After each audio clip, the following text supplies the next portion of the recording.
Welcome to Pulpcast, the official podcast of thepulpmedia.com. In this podcast, we discuss everything in pulp culture, from comic books to movies and video games. This week, we bring you an interview with Jeremy Haun and Jason Hurley, the creators behind The Beauty at Image Comics. I'm Jeremy Haun. I'm the artist and co-writer of The Beauty. Hey, I'm Jason Hurley, and I am the co-writer of The Beauty with Jeremy. Awesome.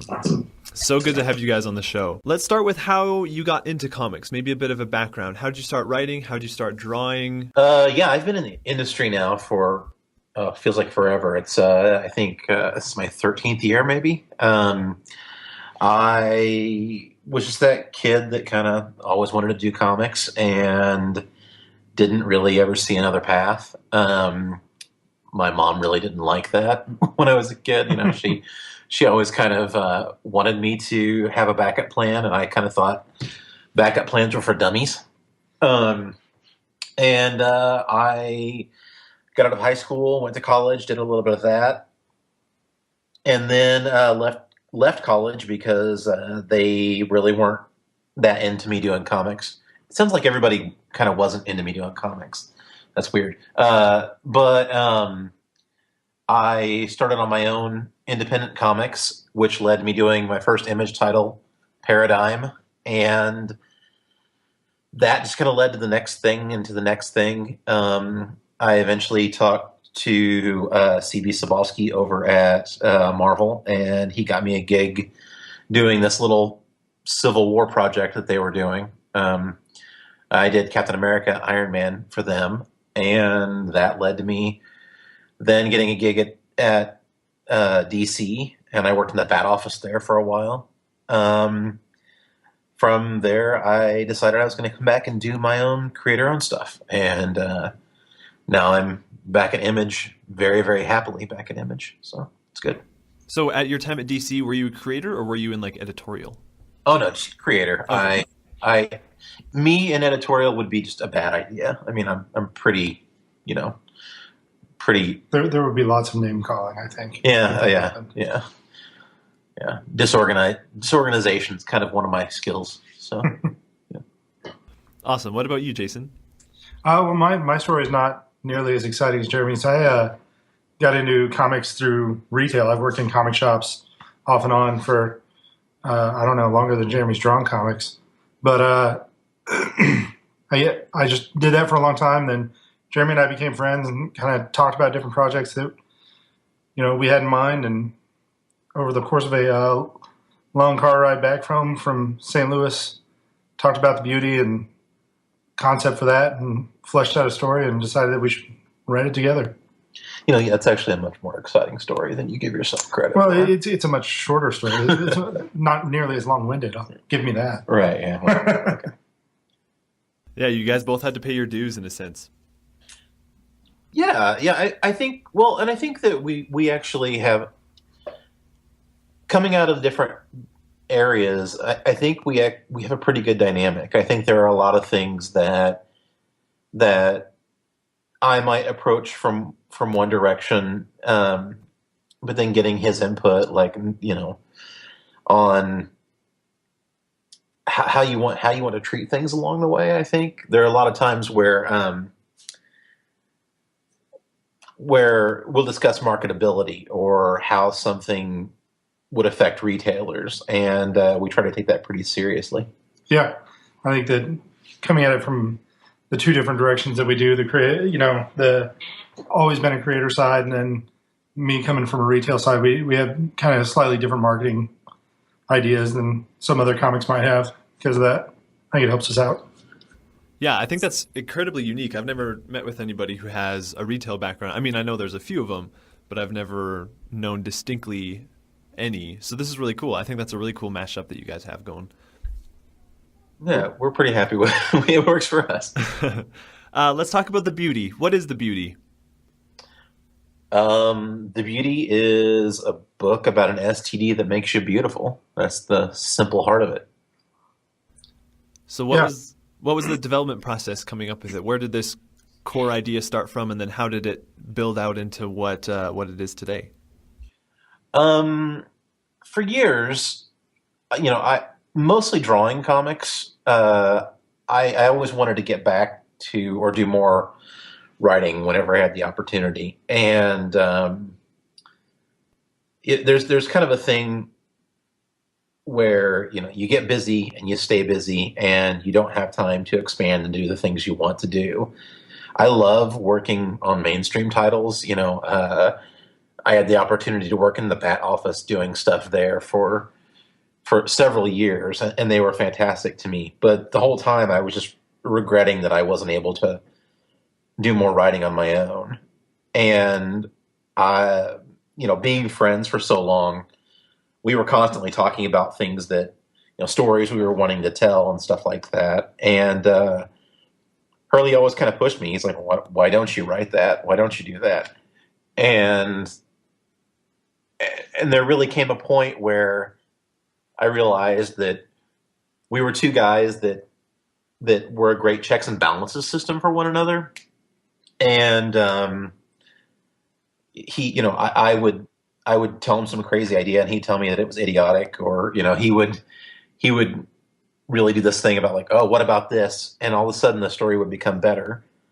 And like you mentioned before, we were coming back from St. Louis. It was a 4-hour car ride, and on the way back, once again, we were talking about projects, things that we kind of wanted to do, things that we had some ideas for, and I threw the beauty out there. I'd been thinking about this idea about vanity, about the things the lengths that we're willing to go to, to be beautiful. And we just really started talking about it. And, 4 hours later, by the time we got home, we had the majority of the first arc kind of beat out. And, there was no turning back. Yeah, we, like you said, it was kind of we'd always talked about several different ideas and just kind of bounced them off each other and stuff. And then on that car ride, we realized kind of by the time we got home that we'd been talking about the same thing for 3 hours and had basically the first arc of a series planned out. And we're like, well, I guess we're just going to do this then. Yeah, it was kind of, it was like, oh, I guess we don't really have a choice there. Yeah. And then from there, we ended up talking. At the time, I was working for Top Cow, and Philip Sadlick, the publisher at the time, was just really supportive of what I wanted to do. We'd become good friends, and he was kind of one of those guys that just consistently was encouraging me to step out and do more of what I wanted to do. And they were doing this thing called pilot season. And basically pilot season, the way it's set up is you'd have groups of creators. I think it was 7, right? Yeah, 6, 7, something like that. They had 7 groups of creators creating a single issue of a book, kind of treating it like a TV pilot. And people would have the opportunity to vote on that.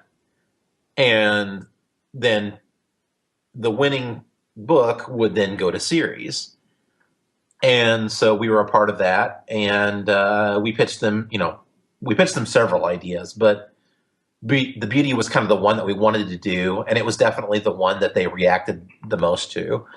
And so, we ran with it. I definitely think one of the strengths of the beauty is its originality and how it kind of speaks so directly to our day and age. So was that something you guys were like, yeah, and then we're going to like direct this, or we're going to address this directly, or did it just kind of come out as you talked about it, or was it a plan from the beginning? I think all the best stories kind of have social commentary on some level. We talked a lot about stuff like the Twilight Zone and a lot of those really dark twists on wish fulfillment. And if you're asking yourself, if it was as easy as catching something in order to be quote unquote perfect, would you? Then a lot of people would say yes. And then we even said, what if there were really, really consequences to that? I think still a lot of people would still kind of say yes.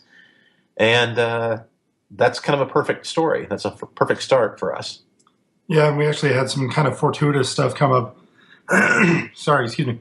just as the book was being published, actually. And it was kind of funny because stuff that we had talked about and kind of planned out literally years before with like the adversarial pharmaceutical company and things. Then as the book was coming out, we had the whole thing with the, Pharma Bro and hit that whole debacle and kind of reflected what we were already doing, which was kind of cool. How do you guys divvy up the workload as co-creators and kind of co-writers? How much back and forth is there? Does somebody do plots? Does somebody focus on dialogue? Could you walk us through that? Basically, I just kind of sit around and let Jeremy do everything. Just throw out pithy comments every once in a while. That makes me sound like a terrible megalomaniac. Actually, I think the fun thing, we live in the same town. When we started this project, we were even roommates. I was going to say, live in the same town.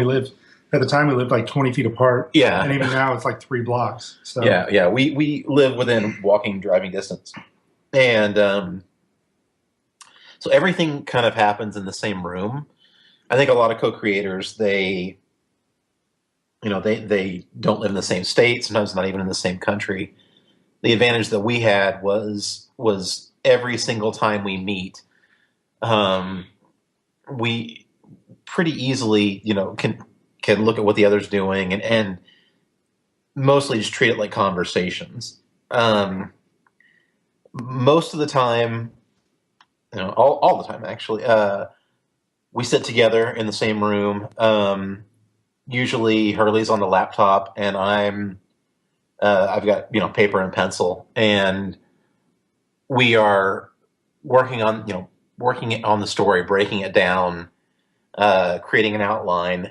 And as we do that, I start thumbnailing. So I start doing my rough drawings kind of from moment one. And we really build from there. Yeah, that's the way we did the first story arc, really, at least. Going into the second story arc, we're still co-writing the book, but Jeremy's not actually drawing the second arc. We've got a couple other awesome artists lined up for that.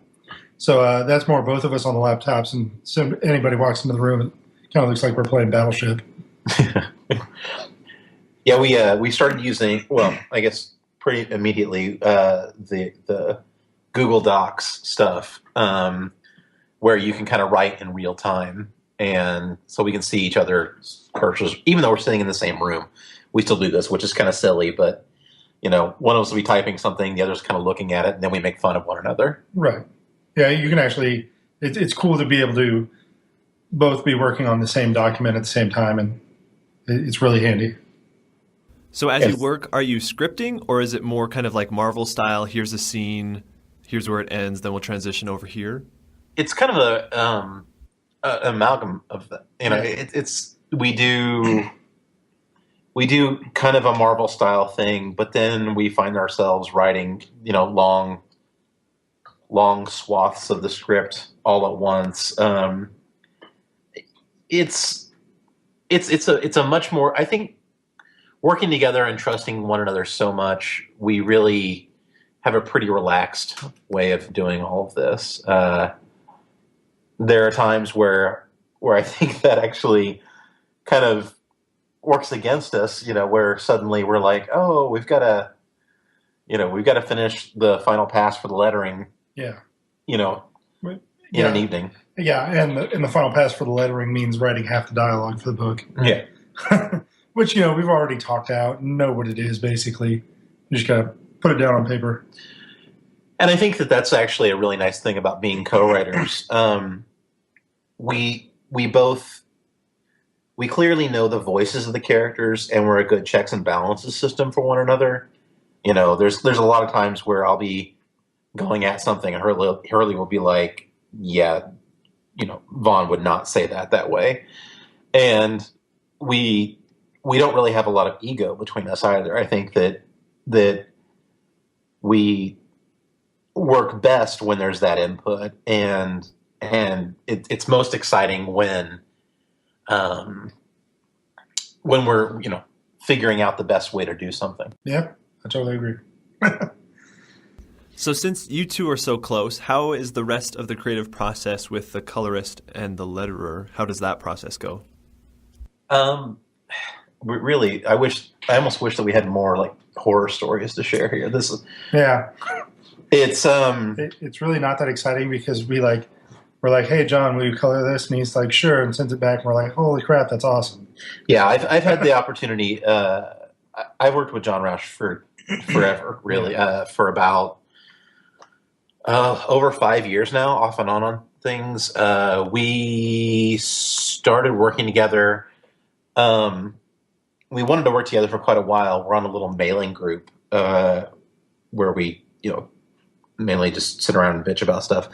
But we wanted to work together, and then the first issue of The Beauty we did together, and then started doing stuff at DC, and then moved over and did stuff for Top Cow together. Maybe I'm mixing it up a little bit, but during my time, I did The Darkness for 16 issues at Top Cow, and during that entire time there, John was my colorist, and then for a long time at DC. And so when we moved on to doing stuff on The Beauty again, he was just a perfect fit. He's kind of one of those guys that you never really know exactly what you're going to get, but it's always perfect. And he surprises me a lot. Like there was a cover recently that he did, and he took it in a completely different direction than I was planning on going, and it was even better than I could have wanted, and kind of took something that I think was a really fantastic cover, but like made it probably one of my 2 favorite covers of the series. So he's great. And then Stephen Finch, who is Phonographics. Stephen's just probably the best designer in working in comics right now. He does the lettering and design on the book, and it was just really one of those guys that we said, hey, we want to treat this like a fashion magazine. We want it to look like a high-end Vogue or Esquire or something like that. And he came back with something that right out the gate was perfect. And yeah, he just got it and ran with it. It was great. Yeah, he's kind of one of those guys that I feel like along the way, sometimes you'll work with somebody and there's a lot more back and forth. And Steven's just one of those guys that we immediately trust him, and then we as of yet we haven't had it backfire on us. I don't think it's gonna. I think he's just too damn good. Yep. Yeah, you guys definitely have an all-star lineup. I can't complain. Would you be able to tease some of the artists coming up in the second arc, or is that all in the hush-hush? Oh no, we can talk about it. I know that at least the first one's been announced. Yeah. Yeah. 7's been announced, and man, excuse me. We one of the things whenever scheduling in comics gets tricky. We hoped that we were going to get a number 7 on The Beauty, but it was something that we weren't sure about. I mean, to be perfectly honest with you, this kind of concept is something that people are going to like or they're going to really, really hate. We kind of prepared ourselves for people just being offended by it or something like that. So we did. We planned the first arc. We started planning on writing the second arc, but I needed to be able to move on to something else art-wise for a little while, just to pay the bills and do what we needed to do. In doing that, though, the rule that I kind of set was like, if we're going to bring on another artist that's not me, they have to be as good or preferably better than I am. And so we reached out to a few friends and managed to actually, for number 7, which is a one-off, we got Mike Huddleston to draw the book. And you might know Mike Huddleston from... he did The Coffin years ago with Phil Hester. He recently did The Strain the novel series, TV series, for Dark Horse. He did Butcher Baker a few years ago. He's easily one of the most underrated guys working in comics right now. His style, he's got a distinct style, but it kind of pushes in different directions. He just blew us away. Yeah, number 7 looks great. He really nailed it on that one. Awesome, that's exciting. Yeah, and then on the remainder of the story arc, excuse me, starting with number 8, we've got Brett Wellesley, who was co-creator of The Surrogates, has worked on a lot of stuff, and he's got a really, really haunting kind of pastel watercolor kind of style that really, really works well with the tone of the book. And, taking it back to what I was saying, like, both of those guys are amazing artists, better than I really could have expected even. We managed to get a great group of talented people, just fantastic, brilliant men and women working on the variant covers on the book. And then we've just kind of continued that trend into the second arc for the both the variant covers, but also just the interiors. I know it's going to be different not having me on the book as far as I'll still do the covers, but I mean, like, not on the interiors. But this is still, there's such a benchmark of quality that these guys have managed to set and maintain, and I'm really excited about it. I was going to mention the variant covers actually because you do have such, I don't know, like the actual covers, they have kind of this like zombie-esque tone to them. And I like what the variant covers do because it takes that idea, but it really makes it like drastically different in a way that enhances just the visual aesthetic that the story presents. Well, the first variant that we got in was the cover by Jenny Frison, and I don't know. I don't know that there's anybody doing better cover work right now than Jenny. She is absolutely brilliant, and she just did that from issue 1, that haunting close-up of the woman, and just the color palette that she used and the feel. It really nailed things and kind of set a standard that everyone else kind of followed from there. Just this haunting, absolutely gorgeous, series of images. I'm honored by what we managed to get. Yeah, I'm very, very happy with the covers that we've secured, and even some of the upcoming ones that we haven't shown people yet are just brilliant stuff. Let's talk a little bit about the characters. So what was the development process of them and their arcs and kind of where they're at now and where you hope to take them? We knew that, when we started the book, we knew that we needed an effective intro. We needed somebody to really give to follow in the world. Gosh, my brain is dying here, and that's awesome. We knew that we needed characters that could easily lead you into the world of beauty. While we probably, if we hadn't done things quite so run and gun with the story, we probably would have maybe diversified the cast earlier, but we knew that having these 2 detectives was probably the best introduction that we could give. And we knew that we wanted to have one detective in the beginning that didn't have the beauty, and then we wanted one that did. And Foster and Vaughn just kind of came out of that, and I think really surprised us along the way. Yeah, we knew we wanted them. Wanted a pair of detectives that were really strong individuals, but were definitely best friends even outside of work. And excuse me, and we and eventually we realized that while they're both really good detectives, Vaughn is actually the better detective. Yeah. And Foster kind of follows her lead a lot. So it's one of those weird things where you think you have an idea of a character and you start writing them, and then they kind of start writing themselves, and the characters develop themselves on the page in front of you. So it worked really well for us. One of the things that we really wanted to do from the beginning, having a male and female co-lead, was not have a romantic relationship between the two of them.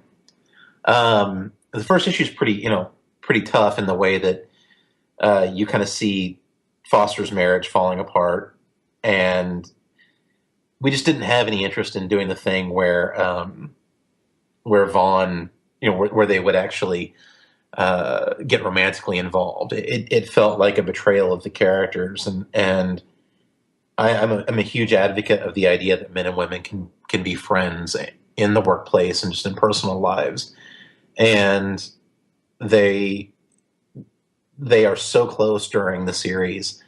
But kind of one of the mandates we had from the beginning was just like, yeah, they're not gonna get together, and that's not ever even going to be a thing that we're going to address. There's not going to be romantic tension there. They're just best friends, and I was really happy with the way that came out. I think there is a good level of realism there. Vaughn almost feels like the older sister. Yeah, she's the younger, older sister. I think exactly. Yeah. Well, I think Vaughn, for me, one of the things that, as we started to develop Vaughn, that really stood out was Vaughn was a good police. She was just always a fantastic detective. She came up, she was a star, and then along the way met a boy, and the beauty was new, and this boy, even though she was very plain and normal and just fantastic in her own right, but he liked her for what she was, kind of the way things should be, I suppose. And they spent time together, and then they ended up having a relationship. And one day she woke up and looked at herself in the mirror, and he didn't explain that he had the disease. And she went from being somebody that was brilliant and fantastic at her job to somebody that suddenly had this other thing that she never even wanted. And so for her, the beauty's a real curse. And I don't know, we had a lot of fun playing with that. And I look forward to, in the third arc, really kind of getting back and showing some of the origins of that. Spoiler. So speaking of spoilers, the first arc ended with some very intense scenes, we'll say that. A lot of important and I imagine controversial decisions that these characters made. What can you tease for the second arc? Where can we expect this to go, and what can readers expect these characters to do with the situations that they found themselves in? We're going in a completely different direction with the second arc. The goal was always to tell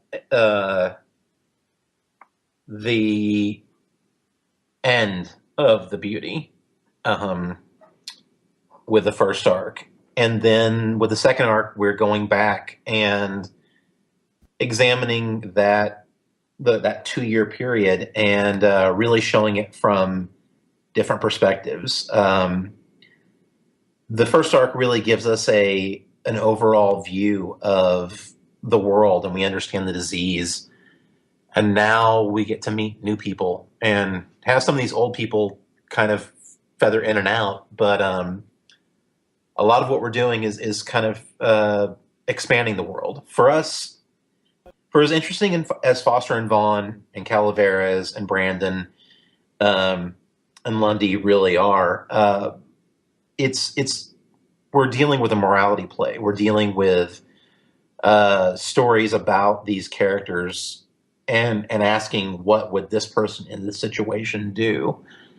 So we're taking a whole new look at things with the second arc. Yeah, we're kind of using the series to tell a series of small stories within the larger world. And so we did this one that focused really heavily on these police and their mission.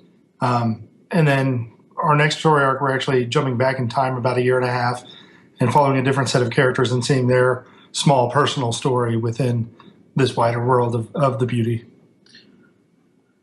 I think with the first arc, we set such a ticking clock, leading to a bomb practically. And it really became important for us with the second arc to be able, we needed to take a step back and really look at the interpersonal nature. The second arc really focuses a lot on it's crime, like it's a crime story to degrees, but it's definitely the major part of the arc is kind of a love story. And the first arc is so very, it's pretty loveless in a lot of ways. There's not a lot of time for love, Dr. Jones. Yeah, we definitely avoided having our two main characters in the first arc interact in any sort of romantic way, and that is definitely not the case with the second arc. Yeah. Something that I liked a lot about this first arc was these kind of mini stories that you did to introduce each issue. Yeah. So what was the thought process behind that? Was it just to kind of build out the world a little bit more and show more of the consequences of this? Or was there some greater purpose where you're going to tie those together? We didn't know that we were going to be able to do more of the story, so we wanted to show the wider world through those vignettes. We wanted to show a lot of the things that we hoped to get to starting there. It was kind of our way of dealing with some topical issues in there. We really dealt with our feelings on feminism, on some religious persecution that goes on, on and vanity all throughout. It was a fun way to show those little bits. Like I said before, it's such a just packed, fast-paced story that having those was kind of a nice way to slow things down. And we're going to see some of those people again. We're going to see a lot of characters that kind of fold through in really interesting and fun ways. Most of the people were dying pretty badly when we meet them in those first few pages. So it's going to be fun to go back and have the chance to see them in earlier parts of their lives. Yeah, I think that'll be great. That'll be really cool. So you mentioned a third arc. So kind of how long do you have planned out? Do you have an end in mind? Do you know, like, this is the last scene of the last issue? Or is it just kind of, we're going to tell it until there's nothing left and then we'll see what happens? Image has been really fantastic with us. We in the beginning were really cautious, and hoped that we would get beyond the first arc, but we have pretty much what would be the first 5 arcs figured out where we want to go, and we would love to be able to hit that. I think it's, the way we're setting it up, you can really tell a lot of different stories in a lot of different ways. There's not, it's pretty open-ended, but we do have an ending in mind. We keep discussing how do you go back to that moment at the end of number 6 and show what happens next. And, there's always that potential for a pretty hard end to come eventually. I think a lot of people are going to want to know what happens after issue 6. Yeah. We knew that we were taking a big risk with that. But I think that, like I said, we know and we definitely plan to show some of that as we go. But, at the same time, it's also, I think it's pretty obvious what, we see Vaughn, we see her new world, and, we know that that's probably coming for most people.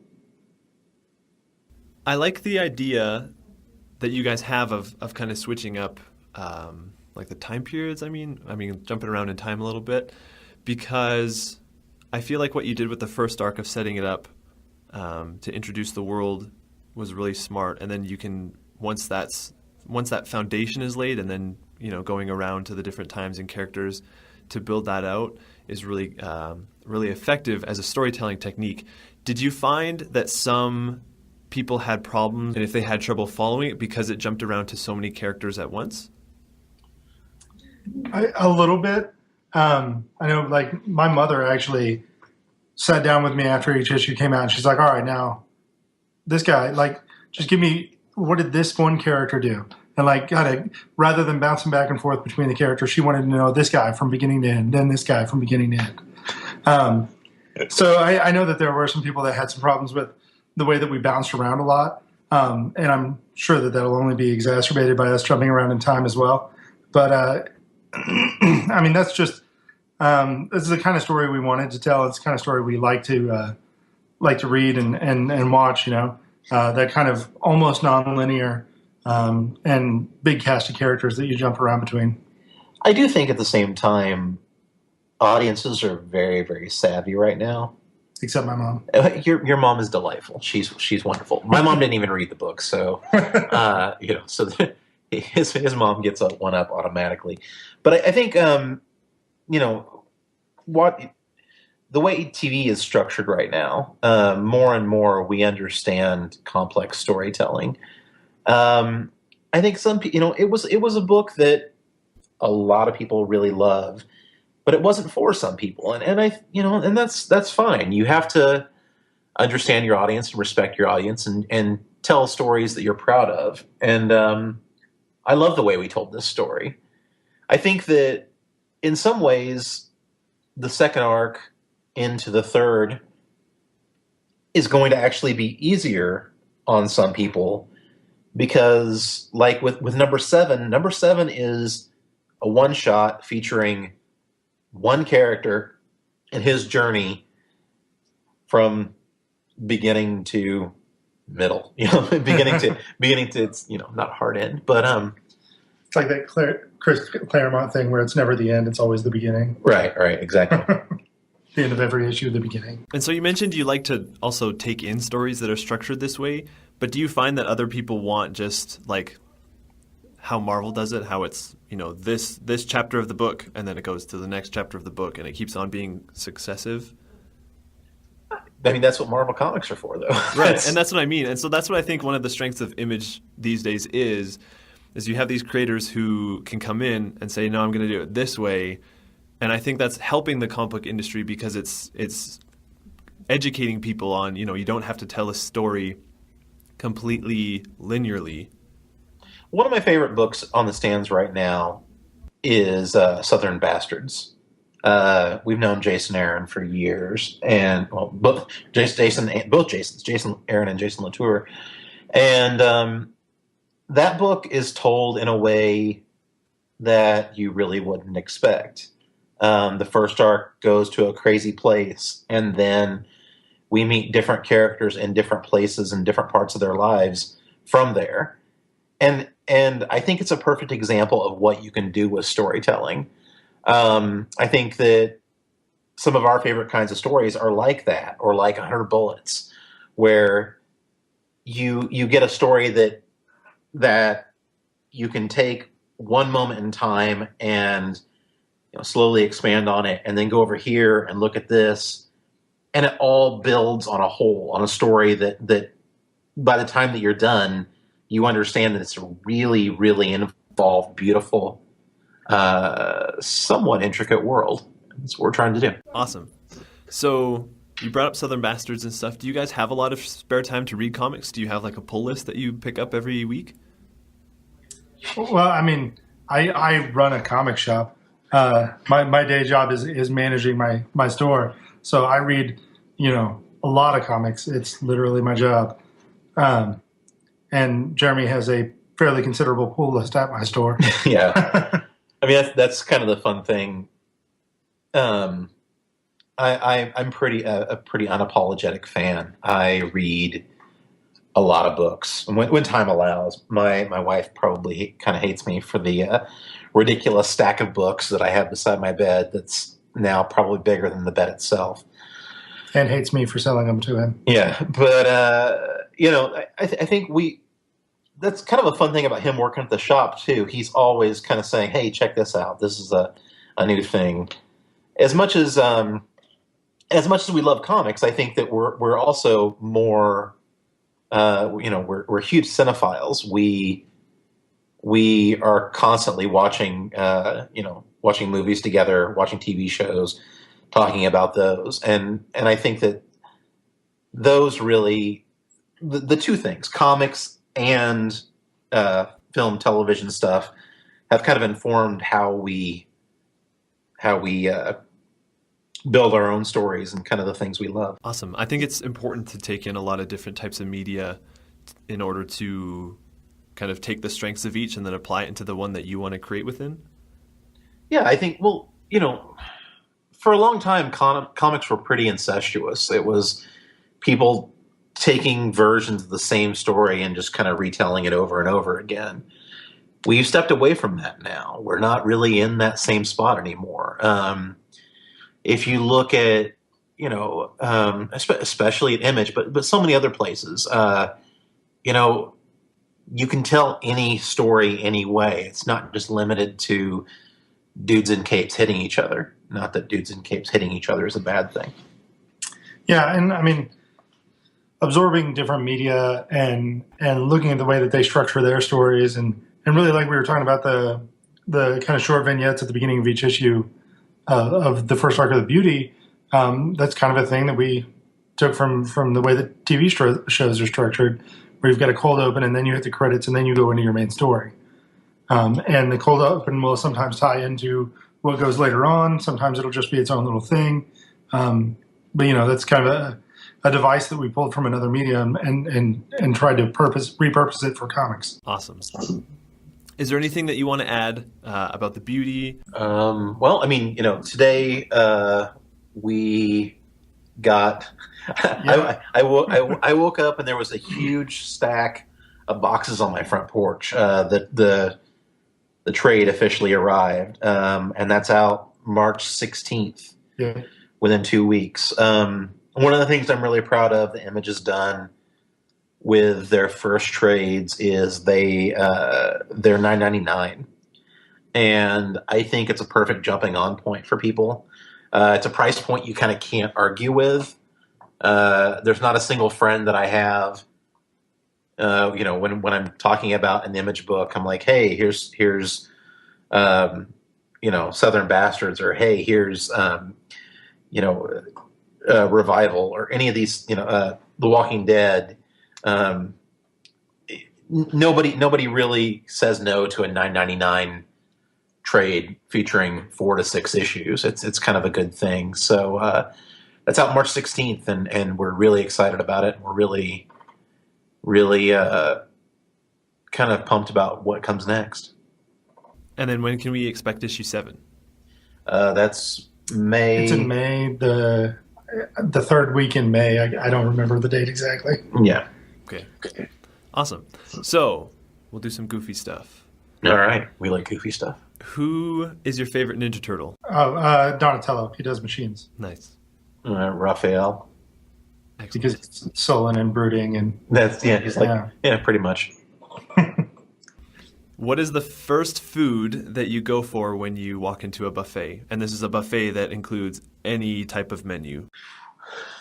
My default food for any occasion, anytime, is pizza.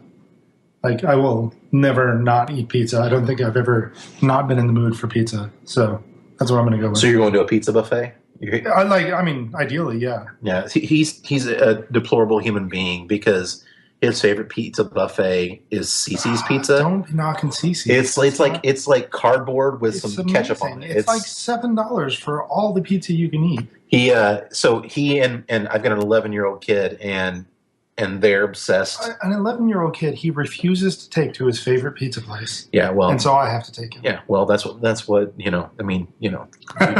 you take your responsibilities seriously, and I'm glad about that. However, you've turned him into a Philistine. So, for me, while I go when I get an entire pizza and I just get something good. Jeremy likes food that is way too fancy to be on a buffet. Yeah, is really what it comes down to. Buffet, they're germ factories, man. I don't know. If I'm going to a buffet, I'm probably going to a Chinese buffet though. Because you can get pretty good solid Chinese. And so if I'm going, the first thing that I'm going to hit probably is going to be soup and egg rolls. Some good hot and sour soup and egg rolls on a Chinese buffet. Yeah. Awesome.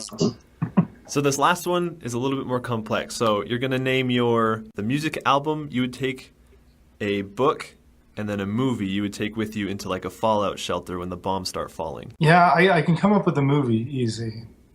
Because that's Predator. Yes, that's good. I love that movie so much. As far as a book, I'm going to say Ender's Game. Good choice. Love that book. Not a huge fan of Orson Scott Card the person, but love that book. Then an album? Is that what you said was the third one? Yeah, music. It's forever, man. You've got to. Yeah, if it's one album for the rest of time, I'm going to go with Power Man 5000, Tonight the Stars Revolt. Get the hi-fi sci-fi going on. Basically, like I just named my guilty pleasures, but if that's all I've got for the rest of my life, I'm going to take the pleasure with me. Yeah. Yeah, that's why this question is so revealing.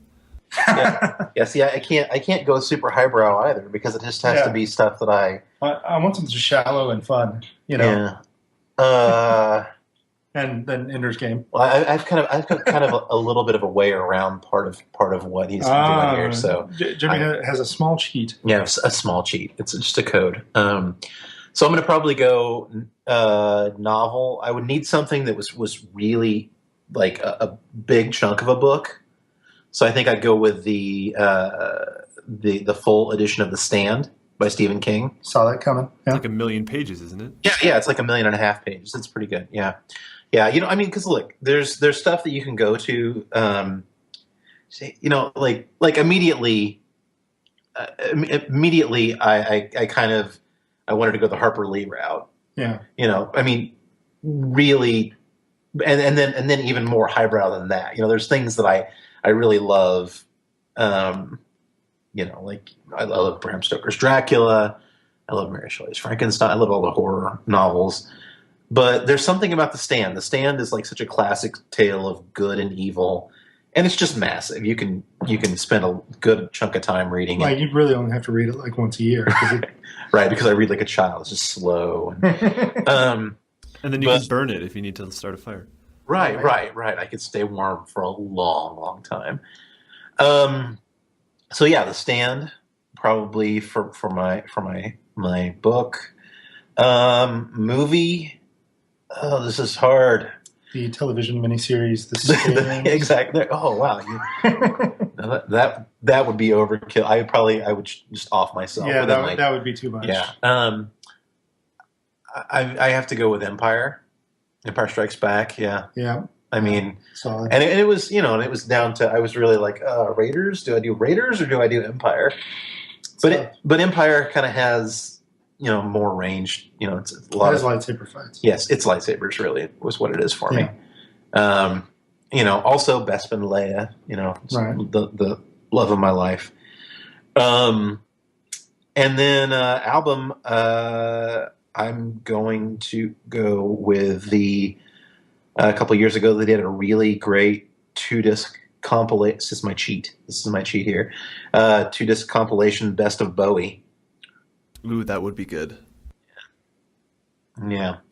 That way I don't have to actually choose, like, am I going to get Ziggy Stardust, which probably would be what I would do, but like Aladdin Sane's a really great album, so just take the best little bits of all things. Right. So I'm going to go with the Best of Bowie. Normally, I'm my audiophile friends out there are, like throwing rocks from afar at me. I was going to say, for a guy throwing around the word Philistine earlier, then picking a best of CD for his Hey, it's not food. I'm not asking for like the best of chilies or something like that. I'm asking for the best of one of our greats. You have been listening to Pulpcast, the official podcast of thepulpmedia.com. You can email questions that we'll answer in future episodes to thepulpmediaus@gmail.com. Also, please check out our website, thepulpmedia.com, for reviews, articles, and more.